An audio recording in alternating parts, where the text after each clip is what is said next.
김영철 대표님께서는 또 어떤 종목 눈에 띄게 보셨어요? 네, 공시 내용이 찾기가 참 힘든데요. 네. 우선은 보령제약입니다. 보령제약 최근 코스피 200에 편입이 되면서 또한 주가 상승을 좀 견인한 모습을 볼 수가 있겠고요. 전일 5월 31일 고혈압 치료제 두카비정 제조 판매를 취득했다라는 소식이 강세를 보였습니다. 제가 한 달여 전에 한번 이 보령제약을 소개를 했었는데요. 이 보령제약의 흐름은 지금 지속적인 상승세를 보여주고 있는 상황에서 이러한 추가적인 제조 판매 허가 획득했다라는 소식, 또한 9월 달부터 판매가 예정이 되고 있다라는 점은 좀 긍정적인 신호를 한번 받아볼 수가 있겠습니다. 카나분 매출 의존도를 복합제 출시로서 좀 분산시킨다라는 포인트로 두고 보시면 될 것 같고요. 그리고 12개 신약 파이프라인에 대한 연구도 지속적으로 진행되고 있다라는 점 추가적으로 우리가 포인트를 짚고 보시면 될 것 같습니다. 카나분 매출 의존도가 집중이 되어 있다라고 말씀드렸습니다만은 그래도 국내 매출 증가와 수출의 지속적인 증가는 나타나고 있다라는 점은 우리가 알고 가셔야 될 것 같고요. 처음에 출시되고 나서부터 국내 고혈압 의약품 시장에서 1위를 차지하는 모습을 볼 수가 있었던 상황들이었습니다.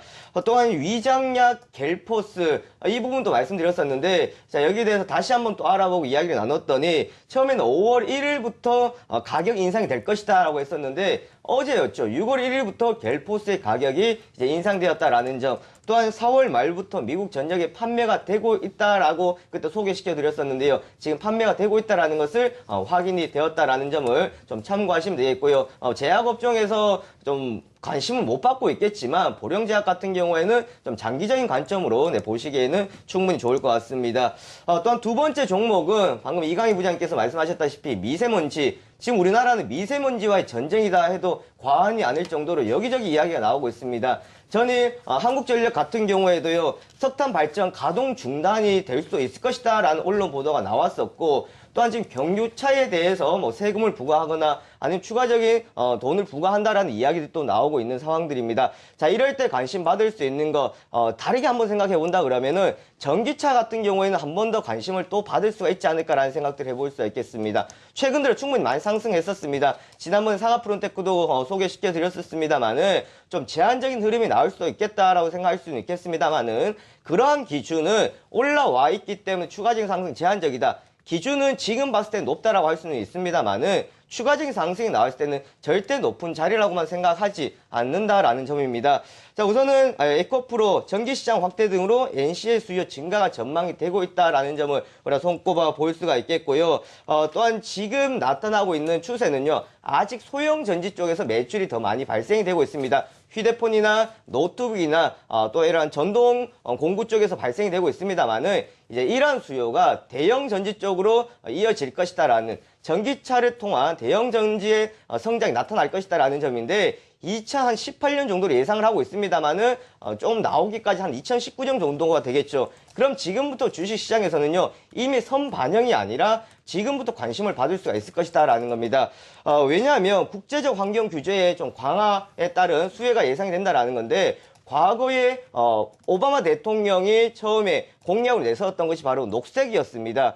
그때 2009년도, 2010년도, 2011년도 시장에서 관심을 받다가 어느새 떨어졌었던 이러한 녹색 성장 관련주들 이제는 다시 한번 봐야 되지 않을까라는 생각들을 해볼 수가 있겠고요. 그러면 추가적으로 우리가 같이 볼 수 있는 전기차 관련주로는 뭐 상하프론테크 그리고 PT시터를 공급할 것으로 예상이 되고 있는 이제 우리산업 같은 경우에도 함께 살펴보시면 되겠습니다. 철 대표님은 또 어떤 종목 사연이 있다라고 보셨어요? 네, 지난 화요일 날 제가 출연했을 때에 삼성 바이오로직스 상장건에 관련해서 바이오시밀러 관련주들을 말씀드렸었습니다. 그때 바이넥스, 서린바이오, 그리고 영인프런티어를 말씀드렸었는데 오늘은 한 가지 종목을 더 소개를 시켜드리려고 합니다. 바로 일신바이오입니다. 일신바이오는 지금 바이오시밀러 시장 확대에 따른 기대감을 나타내고 있겠고, 연구에 필수적으로 사용되고 있는 동결 건조기를 제조를 하고 있는 상황입니다. 2011년도였습니다. 그때 삼성에 또 공급을 하면서 지금 뭐 수혜주로 부각이 된다라고 하는데요. 하지만 우리가 분명히 알아두셔야 되는 것은 지금 삼성 바이오로직스, 바이오시밀러 관련해서 이런 관련주들은 단기적인 과거와 같은 테마성이 이제는 아니다라는 겁니다. 기업들이 작지나마 지속적인 이제 실적이 나오고 있다라는 점들을 봤을 때에 앞으로 바이오시밀러 관련주들 지금 시장에서 오히려 관심들이 크게 받지 못했었던 상황들이었습니다. 하지만 올해는 충분한 관심을 받을 것으로 예상이 되고 있겠고요. 한 단계 더 한 번 더 레벨업을 할 수 있는 그런 구간이라고 보시면 되겠습니다. 즉 바이오시밀러 관련주 실적으로 재평가를 받아준다라는 점인데요. 실적의 규모가 크다라는 것이 아니라 적자에서 흑자로 전환을 하고 흑자가 이어지고 있다라는 점, 실적이 좋아지고 있다라는 점에 우리가 또한 포인트를 두시면 될 것 같습니다. 그리고 가장 큰 것은요, 바이오시밀러 관련주도 아시다시피 복제약입니다. 특허가 만료가 되어야만이 복제약을 지금 출시를 시킬 수가 있는데 올해 특허 만료는 줄줄이 연달아 발생이 되고 있습니다. 이런 특허의 만료에 따른 기대감을 더욱더 나타내시면 되겠고요. 바이넥스를 필두로 해서 서린바이오, 영인프런티어, 그리고 일신바이오까지 관심주로 편입을 하시면 될 것 같습니다. 두 번째 종목은 원익 QNC입니다. 지난번 테라세미콘도 말씀드렸고 이러한 원익 IPS, 원익 그룹주들을 다시 한번 또 소개를 시켜드리는데요. 반도체 관련주들이 5월 25일에 급등할 때 원익 QNC도 같이 급등을 해줬었습니다. 우선은 반도체 투자 확대에 따른 기대감이다라고 보실 수가 있겠고요. 커츠 사업에서 매출이 많이 차지하고 있습니다. 이쪽에서 또한 지속적인 매출에 대한 기대감을 나타내고 있다라는 점, 반도체 업체들의 3D 낸드 플래시 투자 확대에 대한 기대감, 또한 삼성전자 평택에 대한 라인 증설, 이 부분들까지 우리가 함께 보시면 되겠고요. 두 번째는 반도체와 지금 OLED 같이 엮여가고 있는 상황입니다.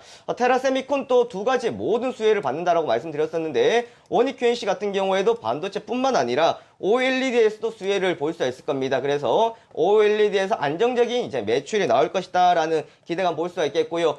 삼성 디스플레이 증설, 이제 더 이상 이야기를 안 해도 많은 투자자들이 아실 겁니다. 이러한 것이 현실적으로 나타나고 있다라는 점, 수주도 지속적으로 나오고 있다라는 점에 또한 포인트 두시면 되겠고요. 관련주로서 원익 IPS, 테스, PSK 정도까지 보시면 되겠습니다.